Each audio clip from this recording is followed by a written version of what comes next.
Bonjour et bienvenue dans la chaîne Mathématiques Sciences. Aujourd'hui, je vais présenter et expliquer une nouvelle vidéo qui est une vidéo en sciences de la vie de la Terre et plus précisément une vidéo sur le thème numéro 1, la planète Terre, l'environnement, l'action humaine, et donc une vidéo où justement nous allons voir donc comment l'être humain peut-il se protéger du risque volcanique.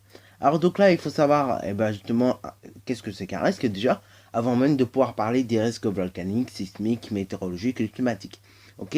Alors donc là, cette notion de risque, il faut bien la savoir parce que après, en troisième, on risque d'en reparler à nouveau. Et ça peut toujours être dans le brevet, ok. En sachant qu'en plus ce brevet, sans savoir en fait, tu le prépares depuis que tu es en cinquième. Et en sachant que l'épreuve du brevet peut également contenir justement des choses de cinquième. C'est bien justement de savoir qu'est-ce que c'est qu'un risque. Alors donc là, un risque, en gros, c'est l'aléa fois l'enjeu. L'aléa étant la probabilité que l'événement géologique se passe, en l'occurrence ici l'événement qui est le volcan, ok, donc l'éruption du volcan, et donc la vulnérabilité, ou également dit donc l'enjeu, c'est en gros les biens des personnes qu'elle met justement en jeu, ok, donc la vie des biens et des personnes, ok. Bon alors donc là, justement, comment l'homme va-t-il se protéger des volcans, ou du moins du risque volcanique?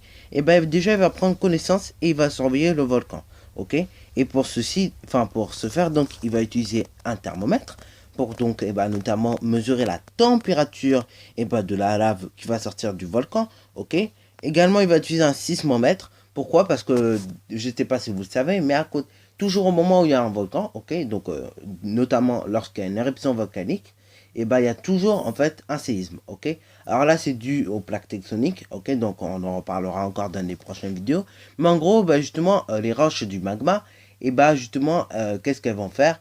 Il va avoir une force qui justement euh, va faire que justement il y aura une tension entre les roches, et à force du coup les roches à force qu'il y ait la tension, les roches vont céder, et du coup c'est ce que on va appeler des séismes, ok. Et du coup voilà. Ok, donc les roches du magma du coup en fait tout simplement vont se casser également, et du coup ça va créer les séismes également. Pour ça qu'à chaque fois il y a des volcans, voire du moins une éruption volcanique, il y a toujours un séisme, ok. Voilà. Et c'est pour ça donc qu'on met un sismomètre ici. Alors donc là, on aura également deux stations GPS, ok. Voilà.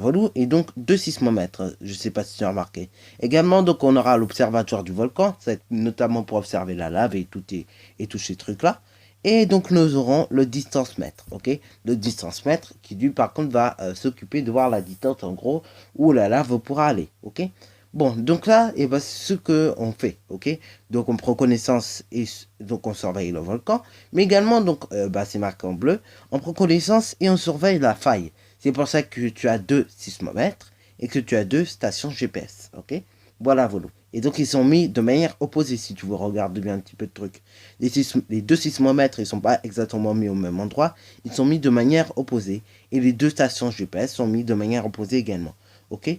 Bon alors là, je peux pas te dire si c'est symétrique ou pas, mais en tout cas, c'est mis de manière, on va dire, opposée, ok. Voilà. Et là, en l'occurrence, on pourra pas dire c'est symétrique du tout, hein.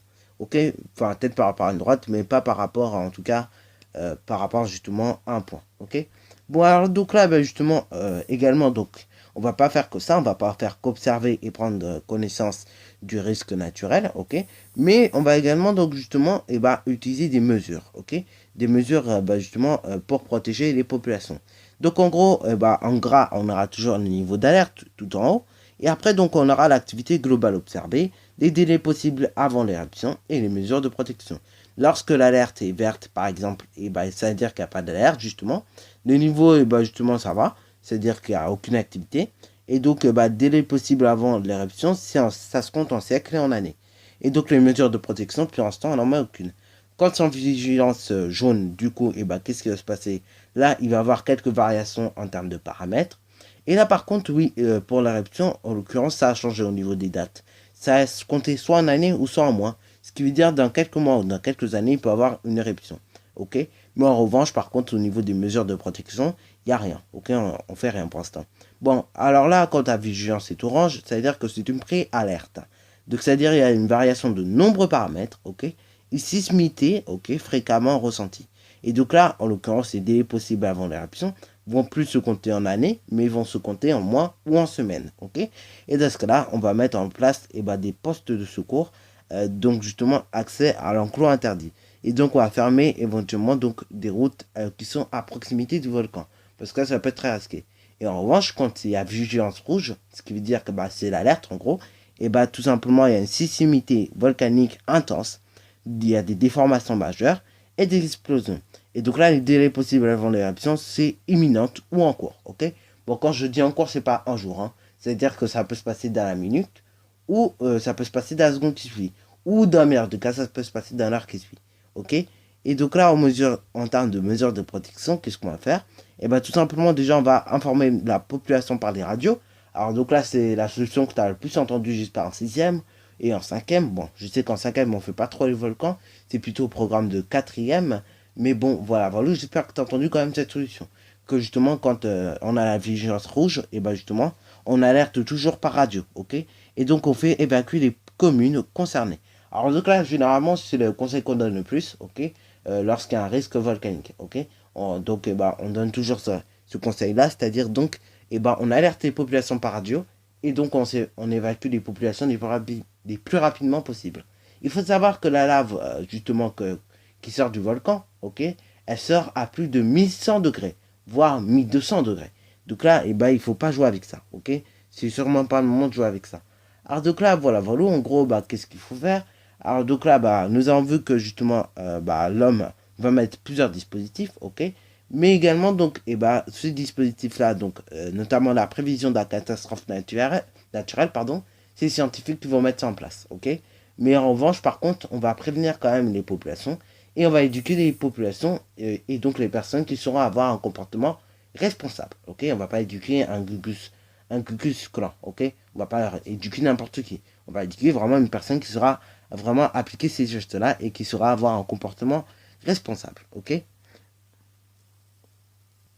Bon, il faut savoir également que, justement, quand on nous parle de volcans, c'est pas forcément des volcans actifs.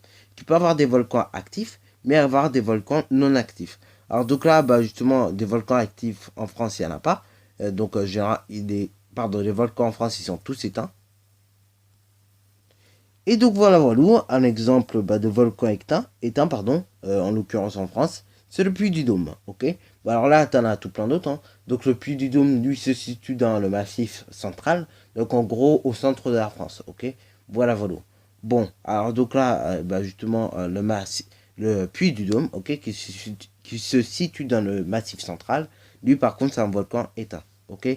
Mais il y a également des volcans actifs, par exemple dans les îles, et justement aux Antilles par exemple, donc en France, justement, en France d'outre-mer, donc sur les îles, hein, les Antilles et la Guadeloupe et tous ces pays-là, et eux ils ont des volcans actifs, ok, comme la Soufrière et d'autres volcans comme ça, ok. Et donc là c'est vraiment ces volcans ils sont actifs, ok. Et donc du coup ces populations-là, ils savent mieux encore se protéger de ce risque-là.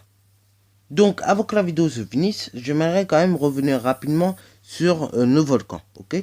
Donc là, nous avons vu dans la vidéo qu'il y avait des volcans effusifs et des volcans explosifs. Mais nous n'avons pas déterminé desquels des volcans étaient le plus dangereux. Alors donc là, quand tu vois les deux images, tu t'imagines tout de suite, ah c'est le volcan explosif qui est le plus dangereux.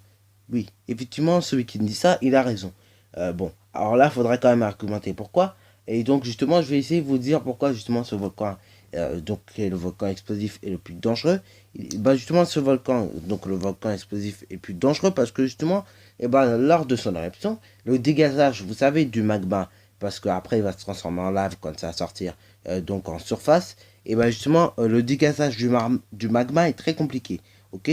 Donc du coup ça va faire un peu comme, vous savez, les bouteilles de Coca-Cola qu'on aurait secouées par hasard, et dans ce cas là, lorsque ça ouvre, les gaz auraient tout de suite envie de sortir. Et ça va faire la même chose en gros. Et les gaz en gros du magma, ok, et ils ont envie de sortir immédiatement, ok. Bon, après bien évidemment ça se transformer en lave, et après donc ça sortir par le dôme de lave, et après ça va faire un panache de cendres et de bombes volcaniques, ce qui va donner après des nuées ardentes. Dans les nuées ardentes, justement, qu'est-ce qui va se passer? On peut aller donc justement ce qu'on appelle donc des débris rocheux, ok, donc qui sont pas forcément plus gros qu'une mine de stylo. Donc en gros une mine de stylo, si vous voulez, c'est à peu près 2 mm, hein. Allez, pour les plus grosses 5 mm, et ça s'arrête là, ok. Après pour les crétariums, je crois que ça va jusqu'à 0,7, ok, 0,7 voire 1 cm, ok. Mais voilà, voilà quoi, en gros. Bon, et voilà, voilà. Donc, je voulais vous dire, le volcan le plus dangereux, c'est l'explosif. Déjà d'une, parce que justement, vous avez donc des débris rocheux qui sont libérés par les nuits ardentes et qu'on peut respirer. Et c'est ce qui fait que les poumons brûlent, ok. Et après, donc, c'est pour ça qu'on dit, même s'il y a un volcan, et ça fait des morts, ok. Et après, du coup, deuxième chose, c'est que l'éruption, en fait, se passe d'un coup. Boum! Ça se passe d'un coup. Le boom se passe d'un coup, ok. Le boom que je viens de faire, il se passe d'un coup, on ne comprend pas pourquoi, ok.